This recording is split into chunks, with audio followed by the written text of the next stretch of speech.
ভারতবর্ষের সবচেয়ে বড় আন্দোলন ছিল আজাদী আন্দোলন, যা ছিল ইংরেজদের বিরুদ্ধে সিদ্ধান্তমূলক রণবিপ্লব। এ সংগ্রামে 14,000 আলেমকে ফাঁসির কাস্টে ঝুলিয়ে শহীদ করা হয়েছে।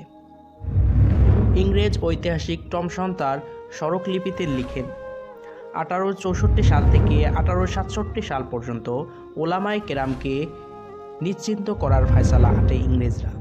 উক্ত 3টি বছর ছিল ভারতের জন্য অত্যন্ত বেদনাদায়ক ও মর্মান্তিক। উক্ত 3 বছরে ইংরেজরা 14,000 আলেমকে ফাঁসির কাস্টে ঝুলিয়ে নির্মমভাবে হত্যা করে। মিস্টার টমসনের ভাষায়, আলেমদেরকে শূকরের চামড়ার ভেতর ভরে জ্বলন্ত চুলার ভেতর ঢুকিয়ে দেওয়া হয়েছিল। তামা গরম করে তাদের শরীরে দাগ দেওয়া হয়েছিল। হাতির উপর দাঁড় করিয়ে গাছে লটকিয়ে নিচের থেকে হাতি সরিয়ে নেওয়া হয়েছিল। ফাঁসির ফাঁদ পাতা হয়েছিল লাহোরের শাহী মসজিদের বারান্দায়। ইংরেজদের ফাঁসির কাস্টে প্রতিদিন 80 জন করে আলেমকে ঝোলানো হতো। লাহোরের রাবি নদীতে চাটাইয়ের ভিতর ঢুকিয়ে 80 জন করে আলেমকে নিক্ষেপ করা হতো এবং তাদেরকে গুলি করে হত্যা করা হতো। আহা, কি হৃদয় বিদারক নির্মম এই দৃশ্য। থমাস বলেন, আমি দিল্লিতে আমার তাঁবুর ভিতর প্রবেশ করলে আমার কাছে মোর্দাদের দুর্গন্ধ অনুভূত হতো।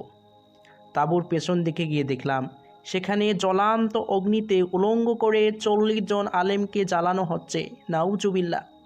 কিছুক্ষণ পরে দেখলাম আরও 40 জন আলেমকে সেখানে আনা হলো এবং আমার সামনে তাদেরকে সম্পূর্ণ উলঙ্গ করা হলো।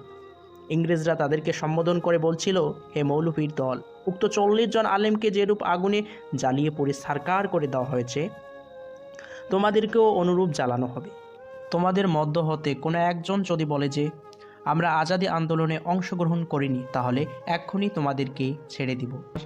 টমাসের ভাষায়, আমার সৃষ্টিকর্তার কসম, আমি দেখলাম যে তাদের কোনো একজন আলেমও ইংরেজদের সম্মুখে মাথা নত করেনি, বরং পূর্বের 40 জনের মতো পরের 40 জনও জ্বলান্ত আগুনে জ্বলে শাহাদাতের সুধা পান করলেন।